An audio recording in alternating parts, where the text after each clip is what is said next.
Welcome to Speak. I'm Joy Taylor here with The Truth, Paul Pierce, and NFL insider Jordan Schultz. Welcome, guys. Happy Friday. We want to extend our condolences to all those in the Los Angeles area impacted by the fires this week. We hope everyone is in a safe place as we head into the weekend. And the playoffs begin this weekend. Lamar Jackson and the Ravens will face my Steelers tomorrow in Baltimore. And the reigning MVP has put up crazy numbers this season. In addition to winning the AFC North with a record of 12-5, however, Lamar's 2-4 career playoff record keeps people from giving him all his flowers. The Super Bowl run will get Lamar's playoff record above 500. Also, congrats to Lamar, who was named first-team All-Pro this morning. But, Congrats. Paul, what do you need to see from Lamar Jackson on Saturday? Like, for me, just get the win. Figure out how to get the win outside of getting Henry his 20 touches. Just get the win because the numbers is not going to matter. He has to make a progression every single year. Yes, he's been to the AFC Championship, and it's not going to matter if he throws 5 touchdowns, has 300 yards, and a loss, because that's all we're going to talk about. He just has to get the win and move on. That's it at this point. The first game of the playoffs, establish yourself, get Henry going, win the game. Certain other quarterbacks around the league, they got to show me a little more. But Lamar, you just got to win on Saturday. Yeah, I'm with you. Lamar's been here before. He's a 2-time league MVP, All-Pro, potentially a 3-time league MVP. Mm-hmm. Certainly, if not the MVP, he'll be runner-up to the MVP. So he had an MVP-level season. But this is about the next game. Yes. This is a new season. It's the postseason, and you just need to get a win. He's been to the AFC Championship game. This is not his playoff premiere. We've seen him be great. We've seen him struggle. Just get the win. At the end of the day, really, all the way up until maybe even the Super Bowl, I don't really even need you to be spectacular. Who cares how you guys end up getting the win? It's a zero-sum game at this point. They've obviously had many, many battles with the Steelers. It doesn't matter if it's close. It doesn't matter if it's a blowout. It doesn't matter if it comes down to a field goal or a last-second Hail Mary. However you move on to the next round is the only thing that matters. And this game, however it goes, unless they lose, of course. But if they win, it's not going to change the narrative on Lamar Jackson, however they get out of here. To that point, when they lost last year to Kansas City in the AFC title, they asked Lamar to do too many things. In fact, they really took away his superpower, which is being a multi-threat quarterback. They kept him in the pocket. Kansas City contained him. They controlled the game with their run as well. Baltimore did not run. I'm going to steal Paul's stat. The Ravens this year have not lost when Derrick Henry has 20-plus carries.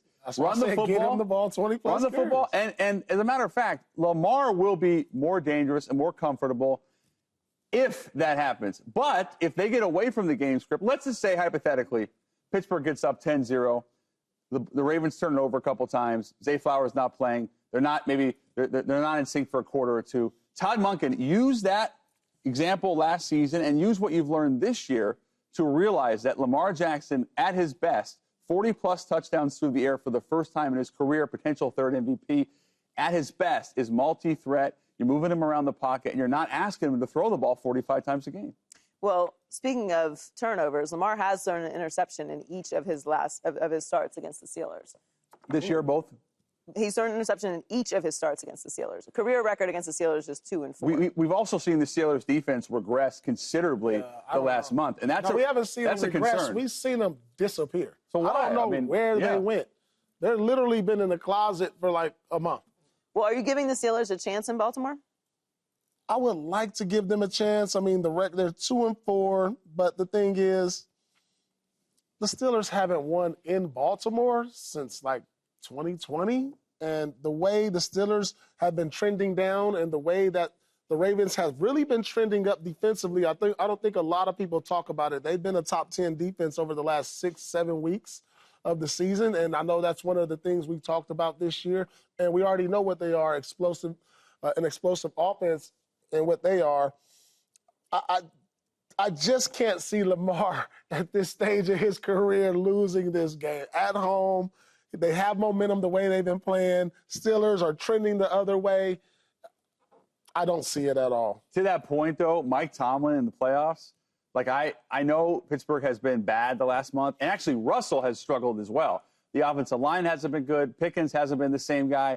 But if there's one coach that knows John Harbaugh and knows how to bother Baltimore, get to Lamar, it is Mike Tomlin. And as much as bad as they've been, I wonder if maybe they're holding something back. Maybe there's a Justin Fields wild card element here. Maybe there's some misdirection stuff that you do with Russ and Pickens. Yeah. The bottom line is Pittsburgh is designed, I've thought, all year, designed for a playoff run because they could run the football, they had a play-action quarterback, and they had a defense. Well, we haven't seen that, but maybe they get back to it. And I actually believe this game will be close. That's a lot of points for a divisional playoff. Yeah, the Pittsburgh Steelers have given me many wins this year in our picks. I think I picked them like 4 or 5 times. They were underdogs in so many games that they covered for me. 9.5 points is a lot, but I think my hesitation to pick them to cover is because just of our game picks. If that was not happening, I probably would pick Pittsburgh to cover because I'm with you. When it comes to the postseason and it's win or go home, it's a little bit of a different energy. We all believe that the Baltimore Ravens are a better team right now than the Steelers. Obviously, Lamar Jackson is better than Russell Wilson. The run game has been tremendous all year. Derrick Henry has almost 2,000 yards. He's been unbelievable. Everything points to the momentum is in Baltimore, and they should win this game handily, 9.5-point favorites in a postseason game. However, I think you have to give the Steelers a chance, as illogical as that sounds. Mike Tomlin is 21-16 against John Harbaugh. Lamar Jackson is 2-4 in his career against the Steelers. He throws an interception in every single start that he has against the Steelers. And absolutely Mike Tomlin is going to try and do whatever he can to disrupt the Ravens and throw something in the game plan that they're not expecting. Now, is Justin Fields going to come out there and do something spectacular that ends up working? Maybe, maybe not. But when you're talking about one game or go home, nobody feels like the Steelers, myself included, are poised for a Super Bowl run at this point. There was a point in the season where they were playing really, really great football and fundamental football, and it looked like, if they can keep this up, they could potentially be a problem in the postseason. But for one game against an extremely familiar opponent that has given you a lot of trouble in the past, they have their number, even if the Ravens are a significantly better team. Paul, what happens when you play, let's say, what happens when you guys are playing the Knicks or the Sixers in a playoff series? You know them really well. It's a one game. You throw everything out the window. Sometimes maybe the underdog has an advantage, maybe? Well, because the underdog has no fear because they don't have no expectation. You know what I'm saying? All the pressure's on the team who's supposed to win. And sometimes when the game is tight and it's late, you can tighten up. Because you start looking at the score and you're like, it's too close for comfort. Not supposed to be this way. And the nerves, it's not supposed to be this way. And the nerves can kick in. And so I can see what Joy is saying about Pittsburgh and the Ravens, that, like, if it's a tight game down the stretch, the Ravens is looking like, something could happen. Here we go again. Here we go again. Right. And that can be mental. It can get into your head. Yeah, and they have a puncher's chance. And so just keep the game close and play Pittsburgh football. If they can do that, they have a chance. They have to keep it close, though. It has to be like a 16 to 14 game in the fourth quarter. Pittsburgh's not something ugly. They're not going to come back from a. No, they're not explosive. Pittsburgh's not explosive enough. We haven't seen it, at least, to come back from a 2-touchdown lead. No, well, also keep in mind, Zay Flowers is going to be out for this game. That hurts a lot. That hurts the Ravens a lot. So I was 3-1 picking the Steelers throughout the regular season, and the Steelers are 3-1 against the Ravens in the playoffs. Ooh, but I'm telling you, but it's in Baltimore. Yeah, but this was the one. We're not buttering you guys up to be. This was the one spread that I saw. Saying, I might pick. I might switch my pick. I mean, you got our picks later in the show. You got a championship quarterback. You got a championship coach. They can throw some wrinkles in there, and I've been a part of some teams that weren't supposed to win a series, and just you junk up the game. Yes. And that's what they have to do. You get baby, Eddie House make a couple threes.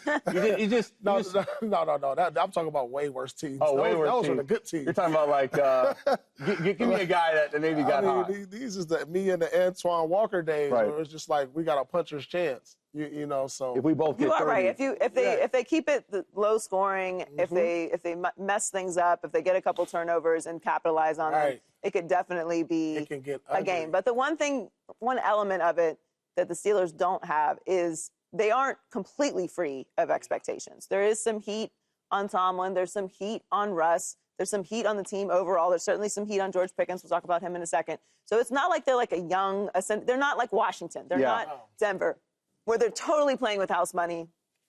Whatever happens, you've already won. Like, you've made it to the postseason with rookie quarterbacks. You have a bright future. Yes, obviously you want to win, but we're not going to crush either of these teams if they don't end up winning. The Steelers are not expected to win this game, but there will still be consequences if they don't win this game. And the Steelers, I mean, not the Steelers, but you forget, the Ravens can have a relapse. They can forget who they are. We saw them lose to Cleveland. We saw them lose to the Raiders. The Raider game was You bad. know what I'm saying? Yeah. They can totally forget and not look like who they really are. And so I've seen it on 2 occasions. So that's why it's like, this is a tricky game to pick. And as good as the Ravens and Lamar is, and as good as Derrick Henry is, these guys sometimes forget who they are, and they don't beat the teams that they should, like, dominate. Not beat, but dominate. It's also, to the point of expectations, there's a lot on Russell Wilson's shoulders. Mm-hmm. A month ago, I thought, and I really had been told that if Russ continues to play at this level and Pittsburgh makes a run, you could be looking at a 3-year, $100 million Baker Mayfield-type contract. Since that time, Russ has struggled. The offense has been bad. We're going to talk about George Pickens has not been the same.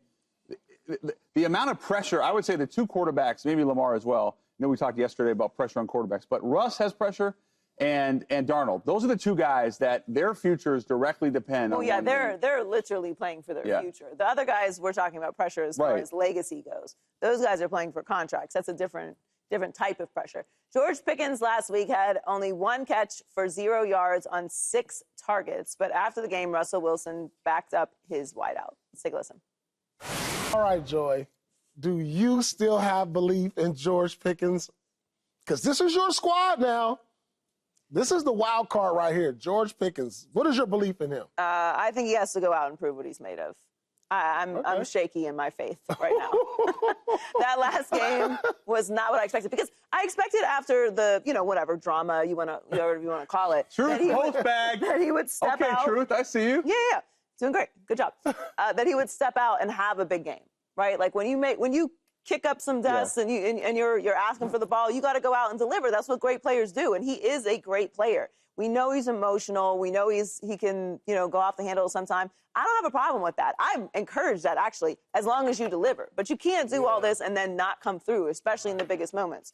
So this is going to be a big test for him. You're talking about pressure on Russell Wilson. There's a lot of pressure on George Pickens, too. He cannot let his emotions and the ebbs and flows of the game get the best of him. The last game was terrible. I mean, you had your opportunities. You had drops, and you didn't show up. And they needed you. And they are not going to win without him. When he is not playing at a high level, they are not playing at a high level. He's their number 1 weapon. Their offenses look stagnant. It has looked like they can't move the ball at all. They have no explosive plays. The connection that him and Russ had on that moon ball is what opens the offense up. If you don't have that, you don't have a chance, particularly against a team that's playing as well as the Ravens are. So I'm shaky in my faith, but George Pickens is so gifted, but he's also a really young player in this league. He's still just in his 3rd year, and he came out of college, had the ACL.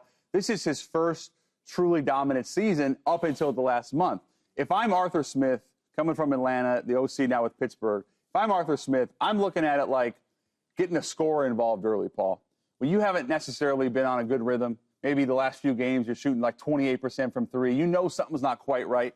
Get me the ball early. Get me some easy touches. It's also like getting a quarterback some easy throws early.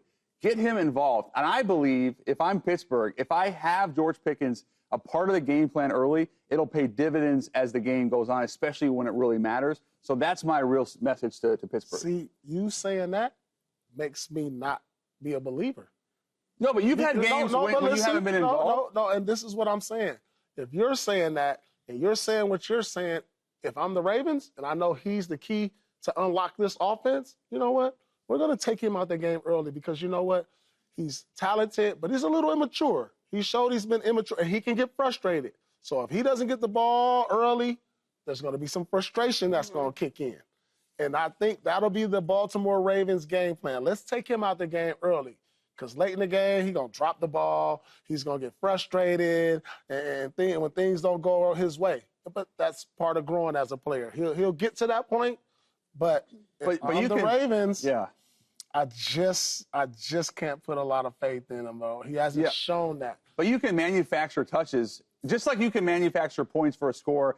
get him some pin down. We go horns down for Paul P. Let's get him coming on a curl, pin down. We can get you to the free throw line. You can manufacture touches with little bubbles, end arounds. You can get him the ball early. That'll make a difference. But I do agree with Paul, though. That's the sort of risk of showing your emotions, is that once teams know, okay, not only are you an emotionally explosive player, but your emotions will take over your mindset for the rest of the game. You aren't able to express yourself and then lock back in. Right. And if that's the case, then we just have to rattle your cage a little bit, That's it. and you're out the game. And then on top of that, what did Russ say a couple weeks ago? Me and George, we're not on the same page. They said that to the media. They asked George, are you and Russ on the same page? He just walked out.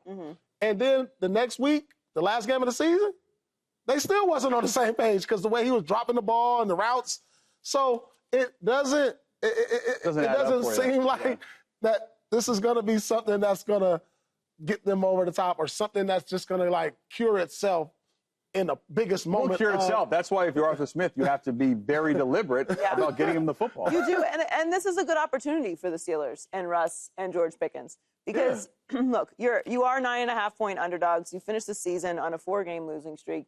Things are not looking great. But you do need answers for next year. So if George Pickens in his third year is going to be capable of stepping up into being that number 1 wide receiver and that number 1 target and being a superstar, well, superstars have to lock in. These are the moments. This is what you get paid to do.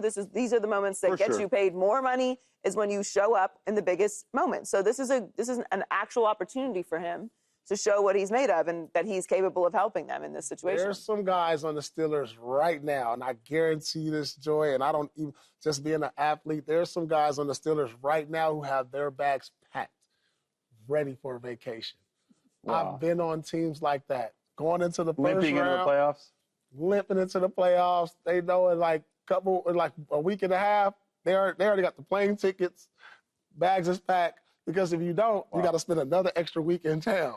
So instead of Cabo, I got to stay in Pittsburgh. It's easier to cancel everything. What day is this game? Saturday? Saturday. There's guys that's going somewhere on Sunday morning. Sunday morning, 9 a.m., I got a flight. Got a flight. To Tulum. Somewhere, I guarantee. Paul, did you do this during your time? I never did this. I never did this. You weren't 1, 2, 3 Cabo? No, That's never. bad juju. You can't do that. No. All right. I know guys. Well, Paul was a big-time player making big-time plays. I couldn't do that.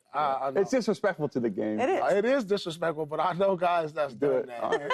Guys out drinking, partying the night before it's over. Because they know it's over. They know it's over. Subscribe here to get the latest from Speak, and go watch a few segments from our other shows on FS1.